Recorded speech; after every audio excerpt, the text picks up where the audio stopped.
More than 1 in 3 people will face cancer in their lifetime. Unfortunately, fear can stop you from getting cancer screening, but it won't stop cancer. Early detection can save your life. Don't wait for symptoms to appear to act. Cancer screening is safe, effective, and accessible for everyone, including free or low-cost screening programs. Go to cancerscreenquiz.com now and take the American Cancer Society's 2-minute cancer screening quiz to find out what screening tests are right for you. Don't wait. Take the quiz. Get screened. Go to cancerscreenquiz.com now. Cancerscreenquiz.com.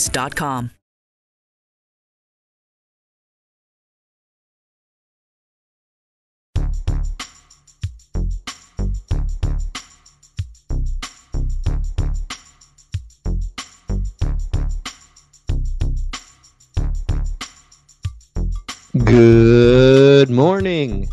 Welcome to another edition of DFS Today.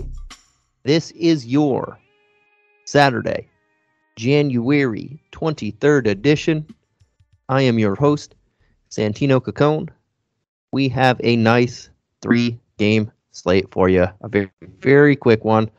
Start of the NFL divisional round of the playoffs. We have 2 football games that you guys can bet on DFS side. And we have 3 basketball games, but we will cover the NBA games.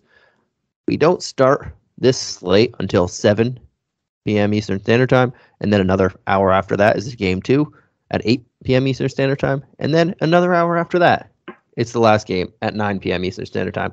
Very weird how this slate is broken down for you, but we'll try and do our best here. We don't have any teams on the front end of a back-to-back, but we do have a couple on the back end. That the back end being the Milwaukee Bucks are on the back end of a back-to-back, so we'll definitely have to keep an eye on, see if anything changes there. And that's it for now. We have the Kings at Bucks. We have, I forgot, the Thunder are also on the back end of a back-to-back. I knew there was 2. And then the Thunder at the Cavs, and then Indiana at Phoenix for the late game. Without further ado, let's jump right into this. It's going to be a quicker one. We'll also have an article out there for you. But on the injury report, as of right now, I'm doing this one on Saturday morning. I tried to get, with 2 of 6 teams on the back end, I was trying to wait for some semblance of an injury report. But as of 11:18 this morning when I'm doing this, we don't have anything for the Bucks and Thunder. I thought by now we possibly could, but we don't have anything for either of them. The Kings have yet to submit anything as well. With that said, on the Kings side of the ball, that's what we'll start with first on the injury report. Tyrese Halliburton has cleared protocols per him. Yeah, he announced it himself. He cleared protocols. He is questionable, I'm assuming. Depends on conditioning for this one. But they don't have anybody else on that injury report as of now. And we'll take a stab at Milwaukee. We know Brook Lopez is out. Everybody else, we'll see. We'll see if Drew Holiday plays. I know he missed a little bit of time. See if he plays on back-to-back. We'll see if DiVincenzo, probably not. But anyone else, that'll pop up later. And the funny thing I think about this is DraftKings is putting DeMarcus Cousins, has signed with Denver. He will not accrue fantasy points. Please check your lineups. He got waived on the 5th of January. So if you're still putting him in your lineups on Milwaukee during that 2+ weeks, I don't think you shouldn't really be playing DFS right now. But that's for another day. But we don't have an injury report for these guys, but we do have a spread. A 230.5 game total, which is easily the highest of these 3 games. Easily. It's 12 points higher than the next highest. And a whopping 21.5 points game total higher than the next game we'll get to. And the Bucks are 9.5 point home favorites. All that said, let's start with the Kings. Only 3 game slate. So we'll take a look at this. Halliburton's availability on this is intriguing to me. If he's not in, Terrence Davis, Davion Mitchell become very, very good plays here at 5'8" and 4'6". And I would really like to play them and then load up on as many studs as you can there. With that said, we're also looking at who's going to be in and who's going to be out on Milwaukee. Back end of a back-to-back. We could see some big guys rest. I mentioned Holiday, mentioned DiVincenzo. Could always see Giannis get the occasional rest. Chris Middleton. And that changes things too. If Giannis did miss, Bagley at 5'4" comes intriguing to me. He's been playing pretty well the last 3 games. He has 3 straight games over 30 fantasy points here. 16-9 against the Lakers, 26-13 against Houston, and 17-9 against Detroit a couple days ago. So he's starting to pick up the rebounds. He has at least 9 rebounds in the last 4 games and double-digit figures in the last 3. So he's starting to play a lot better here. And the last one was only in 25 minutes. So he's still doing it in smaller bursts.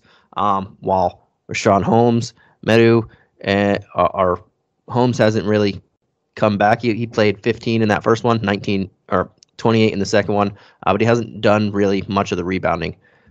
So I do like Bagley, and his potential gets much better if he's not going against Giannis on one side of the floor the whole night, 2 sides of the floor. If Halliburton doesn't play, Fox becomes in play for me at 8,500. If Halliburton does play, I do like Halliburton at 7,200. I'll take some chances on him. You can get to the Bucks from the 3-point line. A lot of times we'll see Drew Holiday lock people down, but he probably will be more on Fox. So I do like Halliburton here if he does play and he's ready to go a full allotment of minutes. But again, we'll see. He just cleared protocols. I don't know about his conditioning yet. And that's probably it for now. Holmes, I'll take a stab at 4.3. It's just super cheap. And I meant if he played 28 minutes, he didn't really get the rebounds, or he had a good amount of blocks. He put up 28 fantasy points. The upside right now is just limited for him, but at 4,300, it's hard to get much lower than that. So I'll take a chance on him as well. I think there's some good value here, depending on Halliburton's ability and depending on who's available on the other side of the ball, which we'll get to right now. More than 1 in 3 people will face cancer in their lifetime. Unfortunately, fear can stop you from getting cancer screening, but it won't stop cancer. Early detection can save your life. Don't wait for symptoms to appear to act. Cancer screening is safe, effective, and accessible for everyone, including free or low-cost screening programs. Go to cancerscreenquiz.com now and take the American Cancer Society's 2-minute cancer screening quiz to find out what screening tests are right for you. Don't wait. Take the quiz. Get screened. Go to cancerscreenquiz.com now. Cancerscreenquiz.com. Yeah, I don't know who's going to be in, who's going to be out on the back end of a back-to-back. Drew Holiday and DiVincenzo come to mind first and foremost, as they might miss, and then Giannis. Those 3 we'll have to keep the biggest eye on. If Giannis does play, yeah, he should crush this price, and I think there's more than enough value here. We'll get to Indiana later, but there's more than enough value on this slate that play Giannis. If he's ready to go and he's playing. So I do like him here. And then it depends. Middleton's been playing really, really well lately. He had another 43-point fantasy game in the last one. He only scored 16 points. He had 16, 10, and 6 with a couple stocks. So he's been playing really well.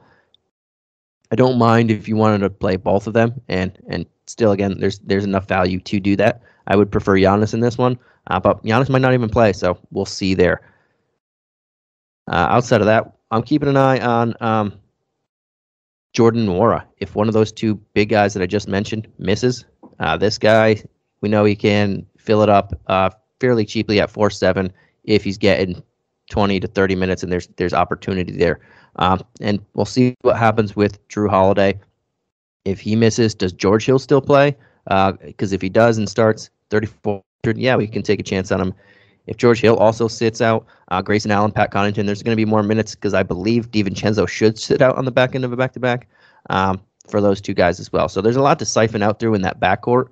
But Grayson Allen, Pat Connaughton, I'm going to keep an eye on them. And Jordan Nwora on the wing, I'm going to keep an eye on him. If everybody is available and ready to go, I'm just going to stay up to the top on this. Possibly take a chance on Connaughton at 3,800. But I don't think we need to really love, or we don't really need to go there. All right, jumping on over to the next side of the ball, or the next game of the night. At 8 p.m. Eastern Standard Time, we have the Oklahoma City Thunder taking on the Cleveland Cavaliers. As I mentioned, Thunder didn't submit their injury report, but the Cavs have Rubio, Sexton, both out. Lamar Stevens, probable, and Rajon Rondo as questionable. Unless they add people and arrest people on the back end of back-to-back, the Thunder have nobody on the injury report anyway, so We'll see again if that changes. This is easily the lowest game total of the night at 209. I mentioned last game was 230.5. That's a whopping 21.5 point difference right now. Easily the lowest of the night. The next game is nearly 10 points higher than this still too. So this isn't a game that the Vegas odds love. And the Cavs are 12.5 point home favorites. Start with the Thunder on this one. And pretty much everybody on this team is value play, just looking at their price tags. Baisley is the fourth guy. He's 44. Dort is the third guy. He's only 5,300. Giddey and Shea are the only people that are priced little up here. I don't want to play either of them at their price tags unless there's a lot of people missing, just because the Cavs are very, very good, and this is projected to be a super slow paced. The Cavs defense though is fantastic, especially around the rim. So I'm probably going to have lower exposure here. If you have enough money, Shea did put up 41 fantasy points against these guys in their lone meeting before on 19 shots. I mean, if you have enough money, yeah, I don't mind throwing him in there. But I do prefer the other people around this spot. We'll get to a couple guys on Phoenix. We mentioned a guy like Fox and Halliburton. We'll get to guys across the ball that I like. I would prefer to take some chances on there. I think the upside is higher. But if you have all the money and you're going very, very stars and scrubby, yeah, take a shot at them. Unless people are missing, I'm probably not going to have any exposure to this side of the ball unless it's filling in for a last spot like Kenrick Williams if he's ready to play 20-something minutes. I know he just came back. 3,400. Yeah, I might take a shot at him. Aaron Wiggins, 3,700. I might take a shot at him if Kenrick Williams isn't ready to play that many minutes. But outside of that, I really don't. I'm not going to build my lineups around these guys. Maybe I'll just fill them in. Yeah, I'm not too excited about the Thunder side of the ball here. But on the other side, a bit more excited, but not too excited. If Rondo plays and he's ready to play what he did first couple games when he played for these guys, around 20 minutes plus, I think that makes sense. He in the couple games with them, he did really well. He had over 20 fantasy points in all of them, and his role was pretty solid. 17 to 29 minutes in a couple games. So if he's ready to go, if he's going to get over 20 points, taking shots at very punt plays and in star scrubs lineups, yeah, Rondo makes sense, and he could easily get that against this Thunder team at home. So I'll keep an eye on him, but his availability is in question. Outside of that, I think Evan Mobley is in a rock solid spot. He's been playing.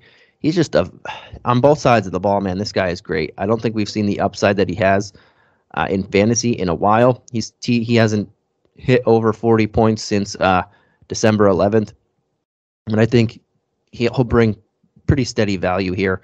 And I would try and take a chance on him over Jared Allen for that slight $100 price difference. Darius Garland has just been awesome this year. He had 63 fantasy points against the Thunder, and at 9K, I do really like him here. We just mentioned Shea, and I said I like a couple people around that price tag better. Darius Garland, for a couple $100 extra, is one of those guys. He had 18 assists against this team in their lone meeting.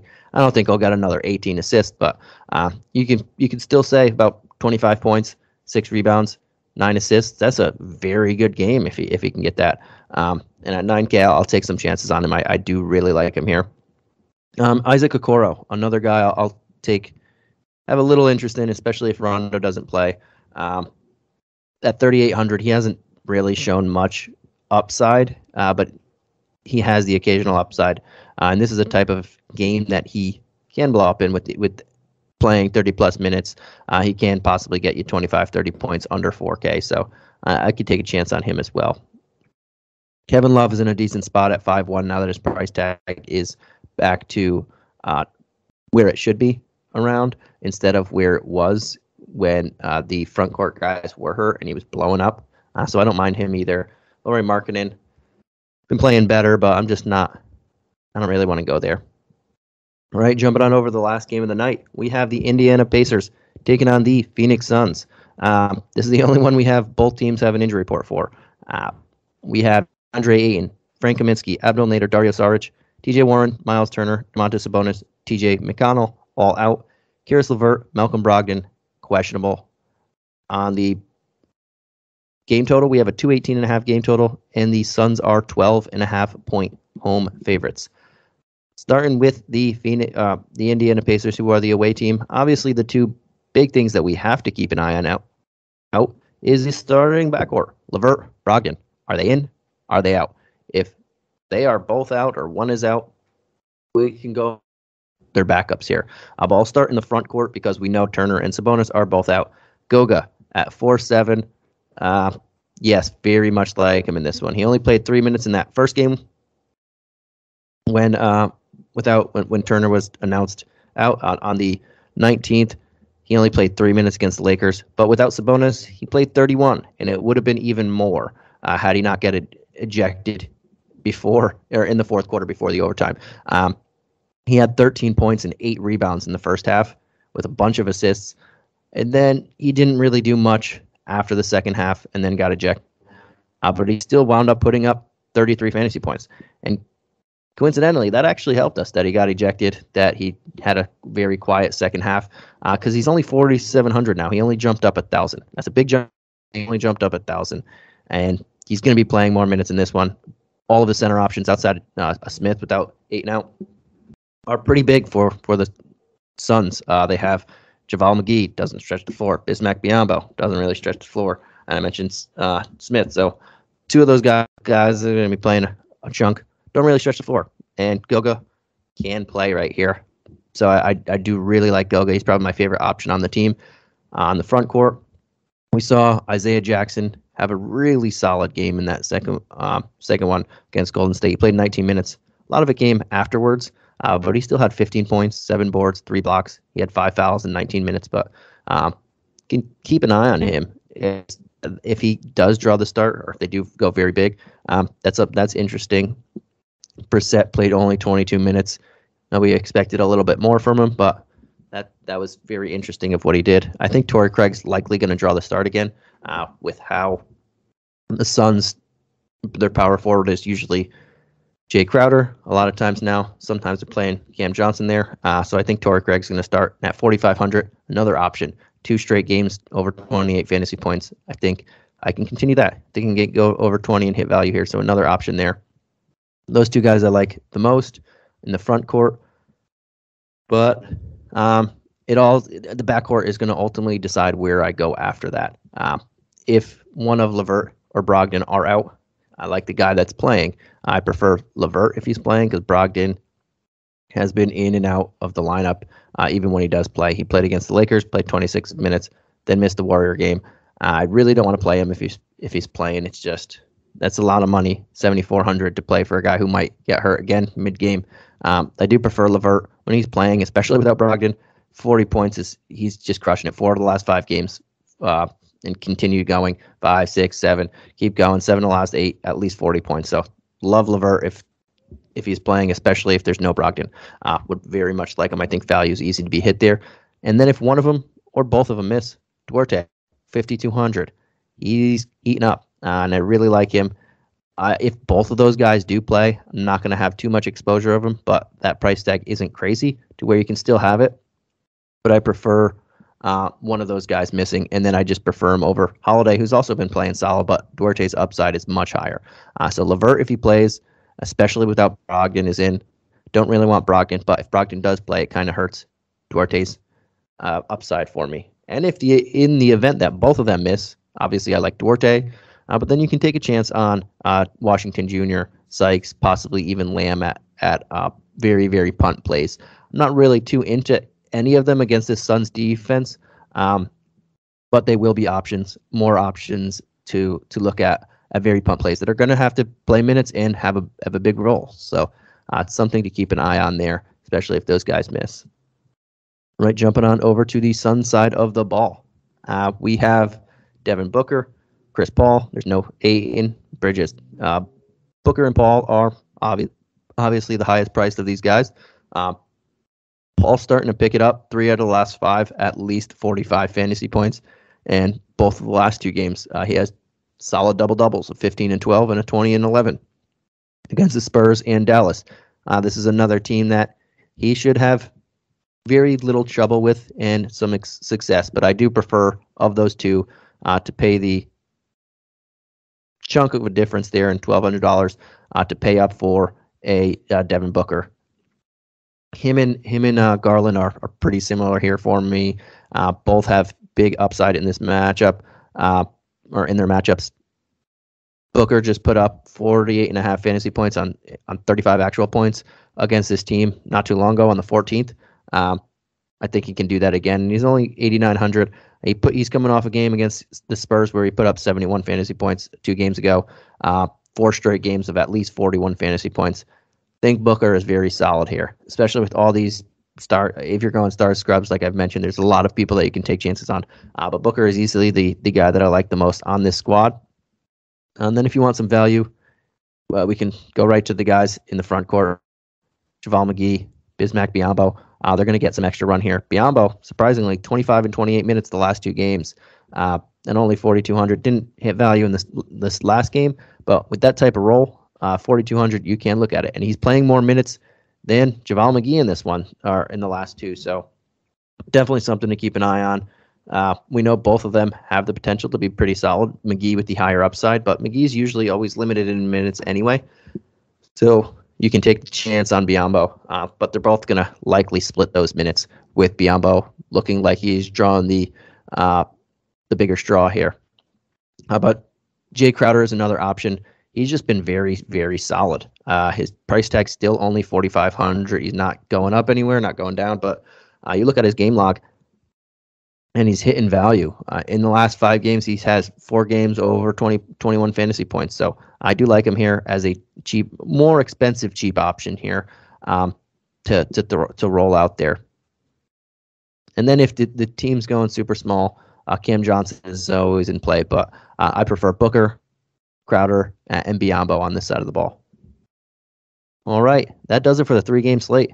Before we head on out of here, I will break down my favorite player tiers, and we'll do it a little bit differently. We'll start with favorite mid-tier play, and I'll go right to Duarte. Not sure if LeVert is playing, not sure if Brogdon is playing. Obviously, if they both play, I will change this, but I expect at least one of those to miss, likely Brogdon, and with the potential for 2. And this is the late game, so you'll likely have to take a chance on it. And in tournaments, I will. Cash, maybe I'll play a little bit safer. Don't want to bite myself in that event, but for tournaments, I'll take those chances. And Duarte would be the guy I'm going to go after at 5,200. Tough matchup, yes, but he might have a ton of usage coming his way. All right, and then should I go top tier, bottom tier? We'll try and slightly mix it up. We'll go top tier this one. While there's a lot of people, and you can go straight to Giannis, his price tag is $3,100 more than everybody else that's available. So I'll skip him and try and get to someone not as expensive, but there's not that many options to choose in the super high price tier. And I'll go to Darius Garland at $9K. I guess the second highest price guy since I'm cutting out the first. Just in a fantastic matchup. He had a lot of success against these guys in the first one, 63 fantasy points against them in their lone meeting in 36 minutes. I don't think he's going to put up 18 assists like he did in that one, but there's a lot to like in this matchup. And he plays. He's going to get a ton of minutes. So he is in a fantastic spot. Again, don't think 18 assists come, but he could easily put up a 20 and 12, 5 double-double again with some peripherals out there as well. Favorite punt play of the night. There are a lot of options here. I'm going to go on more of an expensive tier in the late game, I guess. And Goga, I just think he's going to have to play in this one. There's no Ayton, but they still play, like I mentioned, Biyombo and JaVale McGee, 2 big centers. So Bitadze is going to have a bunch of run. He's going to get the start. And he played 31 minutes, and he got fouled out with 6-7 minutes left in the third or fourth quarter in hit that 31-minute game that went to overtime. So he was looking on his way to 36, 37 minutes or so. A lot of time there. He still put up 13 and 9 with 5 assists and a block. We know he's averaging nearly 3-4 blocks for his career, almost 3 blocks a game. or per 36 minutes. So the blocks will be there if he gets the time. The rebounds going to be there. He's going to likely put in double-digit points, and he's a decent passer. So at 4,700, yeah, I will have a lot of exposure to him as well. All right, that does it for the Saturday podcast. Thank you guys for tuning in, and we will catch you again tomorrow. Peace.